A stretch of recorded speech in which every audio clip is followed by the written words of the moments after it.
Hi everyone, this is Mrs. J, and I'm doing a read aloud of Thunder Rolling in the Mountains by Scott Odell and Elizabeth Hall. We're on Chapter 18, page 97. Morning came, but the sun hid its face. The cold wind was thick with falling snow. Between our camp and the soldiers, the snow was so deep that I could not make out the bodies that littered the frozen ground. With the first light, the shooting began. Soon the air was filled with smoke from rifles, and I could no longer see the falling snowflakes. Through the mist, I saw flashes of guns. That day, while the warriors fought, we dug tunnels in the damp earth with our knives and camas hooks. By nightfall, we could scoot onto our stomachs from one sheltering gully to the next. I crept through the tunnels until I found Dear Woman. She and Bending Willow were safe. I swept Bending Willow in my arms and held her close. She waved her small fists and gurgled with laughter. My sister had been on this earth for 4 moons. I thought that she might not live to see another moon. I gave Dear Woman the buffalo meat that I had not eaten. She needed food to make milk for my sister. That night we stayed in the gully with Dear Woman. I stayed in the gully with Dear Woman and Bending Willow. We sat with our backs against the dirt wall. Our hearts were heavy and we talked little. I slept briefly, but mostly I thought about our beautiful valley, of its blue lakes and its wandering streams, its mountain peaks and sheltering valleys, its tall trees and green meadows. I thought I would never see it again. When the sky grew light and the battle began anew, by now those who could escape had reached Sitting Bull. Word passed through the tunnels that he would surely send a war party of Sioux to help us. If help did not come soon, we would be beaten. Our warriors were careful to shoot only when they saw a careless bluecoat, but our bullets would not last forever. The rifle fire from the soldiers died away. It became a war of sharpshooters, but the soldiers' big cannon spoke all day. It threw bursting shells into the air. Pieces of metal rained down on us, and we held buffalo hides above our heads to keep them off. Sometime after midday, the soldiers stopped firing a cannon. A great quiet spread across the plain.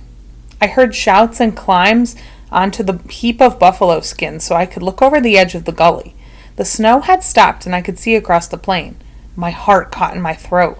A white flag waved in the camp of the Bluecoats. It was a sign for truce.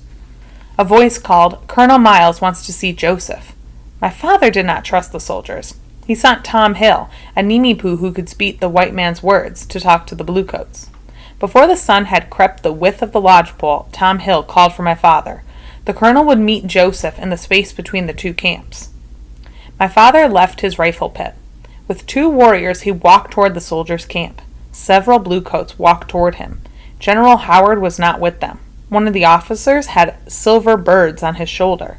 It was Colonel Miles. Tom Hill walked beside him. They met in the center of the plain. Chief Joseph laid down his rifle. The warriors placed their rifles on the ground. For a time they talked to the Bluecoats. The colonel waved his arms and pointed at our camp and then behind him. My father shook his head and made the hand sign that meant never. He turned and began to walk back to his rifle pit.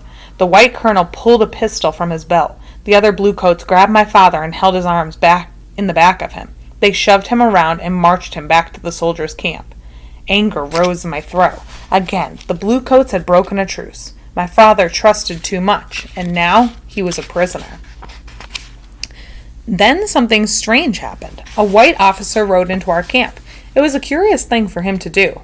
Yellow Bull acted quickly. As the officer passed him, Yellow Bull grabbed the reins with one hand and pulled the Bluecoat from his horse with the other. Our warrior surrounded the officer and pushed him into the gully where I stood. The warriors jumped down after him. "Kill him!" shouted 2 Moons. He pulled a knife from his belt and took 1 step toward the officer. "Yes, kill the soldier who wars on women and children," said Swan Necklace. "Kill the soldier who shames the flag of truce," said Ferocious Bear. The warriors moved closer to the officer. His back was pressed against a wall of earth, but he did not drop his eyes. He looked at 2 Moons, and his gaze was steady. Yellow Bull stepped between them. "Wait," he said. Whitebird came through the tunnel. He stood and stretched out his hand. "You are children," he said. "Do not harm this man. As long as he lives, Joseph is safe. When he dies, the Bluecoats will kill Joseph." Tom Hill, who was back among us, came in from one of the rifle pits. He talked long with the officer and changed his words so we could understand. The officer's name was Lieutenant Jerome. He had come to see if we were ready to surrender. Whitebird laughed, but it was a dry sound without joy. "This Bluecoat is also a child," he said. "Let him stay in this shelter. Yellow Bull will guard him. Sound of running feet will see that he has water and food and a buffalo robe to keep him warm. Those are my words. The old chief left through the tunnel and worked his way out back into the rifle pits. 2 Moons beckoned to Swan Necklace and crawled into the tunnel. Before leaving, Swan Necklace turned towards me and put his hand over his heart in a sign of love. The soldier spent the night wrapped warmly in a buffalo robe. He slept soundly, but Yellow Bull and I did not sleep at all. When the soldier awoke, he washed his hands and face in the water that I brought from the stream. He drank 2 buffalo horns filled with water and ate buffalo meat and cold mush while Yellow Bull and I watched. He walked back and forth, back and forth. Yellow Bull's eyes followed him. He sat with his rifle across his knees. The soldier had no chance to escape, but he showed no fear. The soldier Jerome pulled a piece of white paper from his pocket. Then he took out a pencil and made many marks on the paper. Then he called for Tom Hill. When Tom Hill came to the shelter, the soldier spoke the marks. Tom Hill told us what the marks said. They said that the soldier had good food, a warm bed, and good treatment. He hoped that the Bluecoats were treating Chief Joseph the same way. Whitebird sent Tom Hill to the Bluecoats with the talking paper. Soon Tom Hill came back with a talking paper for the soldier. It said that the white colonel would send my father back to us if we would let soldier Jerome go free. No, said Whitebird. The Bluecoats have tricked us before. They will not trick us again. If the colonel speaks true, he will bring Joseph to the ground where we met before. We will bring the soldier Jerome to the same ground. Tom Hill put these words so the soldier could understand. He changed them into marks on the paper, and Tom Hill carried it back to the white colonel. He watched Tom Hill enter the camp of the Bluecoats. We waited. Soon my father walked onto the plain. White officers were on each side of him. Yellow Bull told the soldier Jerome to climb him out of the gully. Whitebird and Looking Glass waited for him. 2 Moons and Ferocious Bear joined them. All walked out to meet the Bluecoats.